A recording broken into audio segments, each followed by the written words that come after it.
Now let me give you a little simple formula for goal setting. Okay?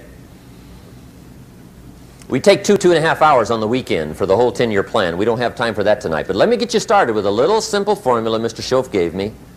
And maybe this will be helpful. First of all, I've divided goals into two parts.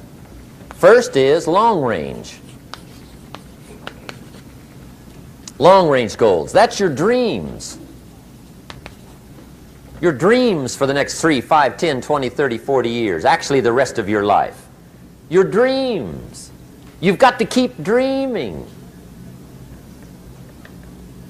Ronald Reagan, president, said to the joint session of Congress a few weeks ago, "The Republic is a dream. And if we don't keep dreaming, we will lose the Republic." Your better future is a dream for yourself and for your family. Where do you want to go? What do you want to do? What do you want to be? What do you want to see? You've got to dream dreams. There's a Bible phrase that says, without dreams and visions, people perish. You've got to have something to go for that inspires the heart and the soul. Dreams.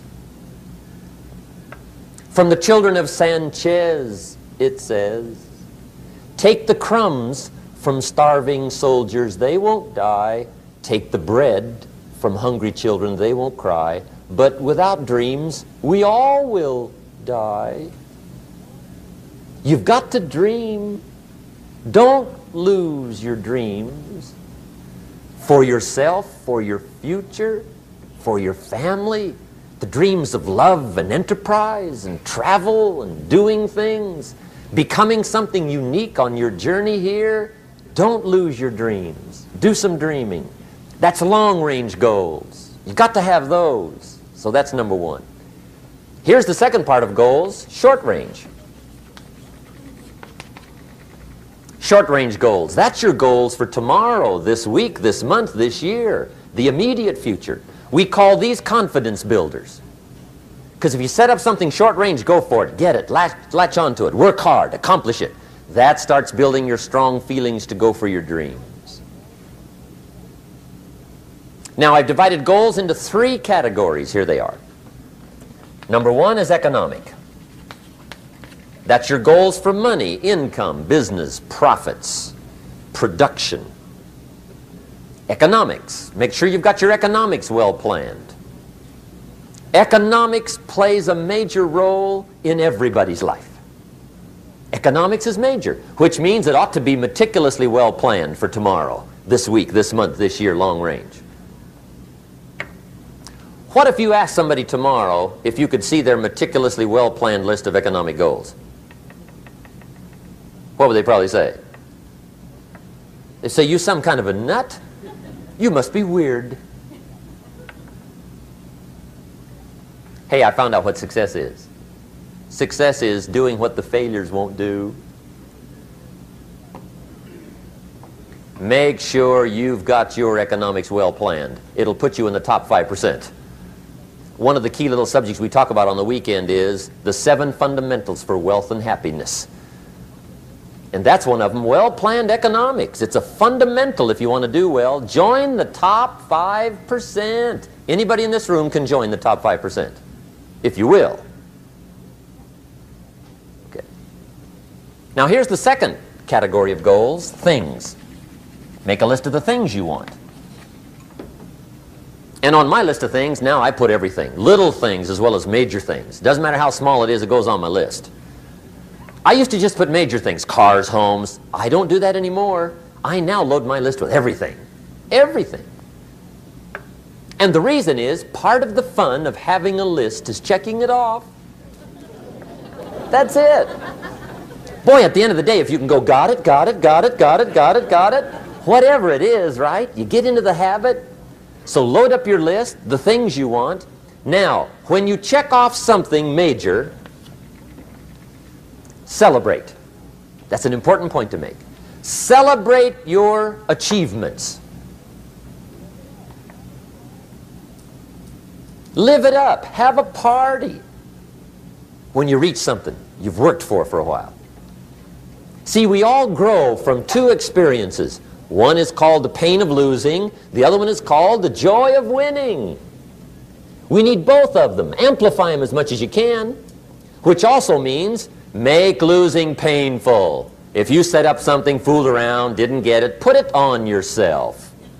On the other side, if you did get it, congratulate yourself. Self-congratulations is a sign of maturity.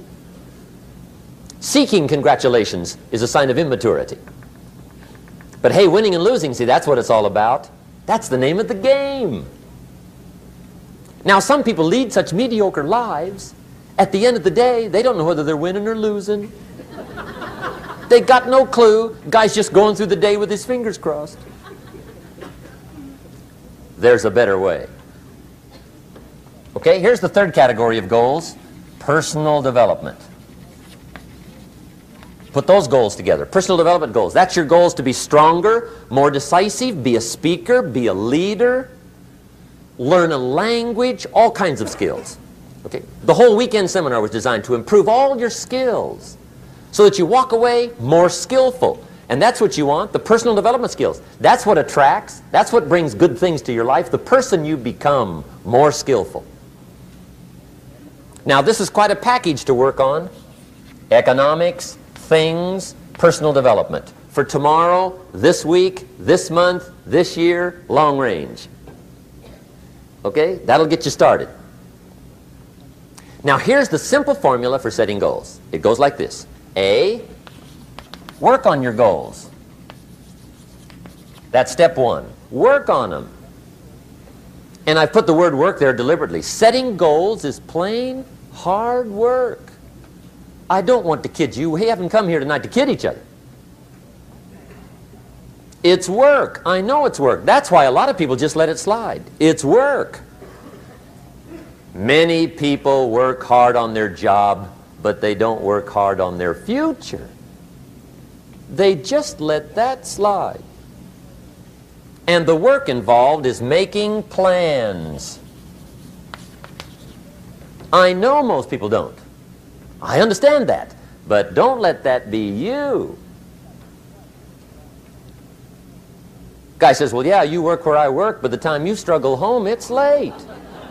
You've got to eat a bite of supper, watch a little TV, get to bed. You can't sit up half the night. Plan, plan, plan.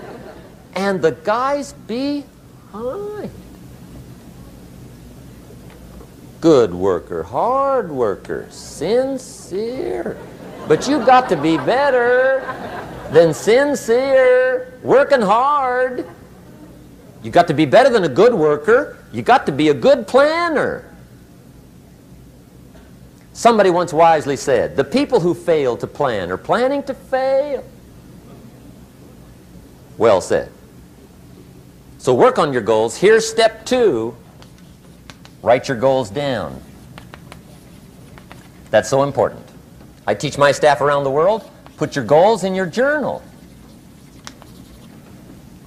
Because one of the major people you want to study is yourself.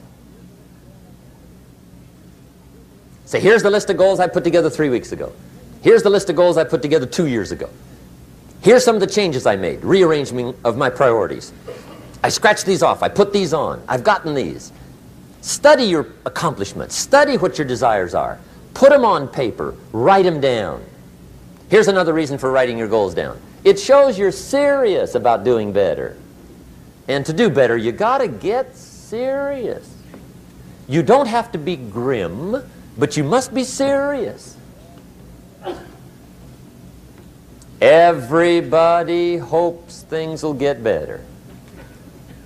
Everybody hopes. Poor people hope. That ought to tell you something. It means the future does not get better by hope. It gets better by plan. I used to have the affliction called passive hope. It's an affliction. It's bad. Probably what's even worse than that is happy hope. Now that is really bad. That's bad. Happy hope.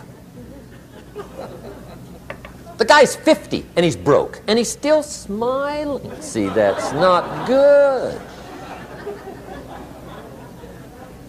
So get serious about your goals. Put them on paper. Write them down. There's all kinds. His goals, her goals, their goals. Business goals, financial independence goals, family goals. I mean, there's so many things to work on this that if you don't get busy and work on it, sure enough, the time will pass. And sure enough, 5 years from now, you'll wind up where you don't want to be, wearing what you don't want to wear, driving what you don't want to drive, being what you don't want to be. Now's the time to fix it. Now, here's the third step to your goals. Check the size of your goals and the kinds of goals. How big they are, what kind they are, affects you. And here's one of the important phrases of the evening. Your goals are affecting you, whatever they are. Your goals affect your handshake. Your goals affect your attitude, personality. Your goals affect the way you walk, the way you talk, the way you dress. All day long, we're being affected by our goals.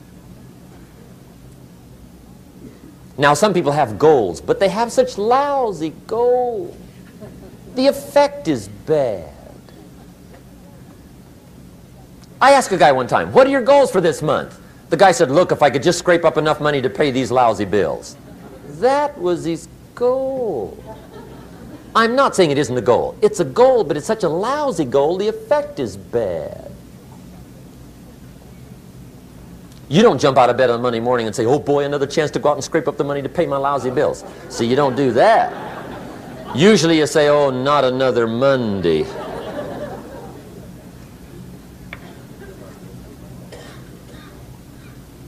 And some people have so given up on life, they have joined the thank God it's Friday club. How sad. Surely those are the same people, when life is over for them, will say, thank God it's over.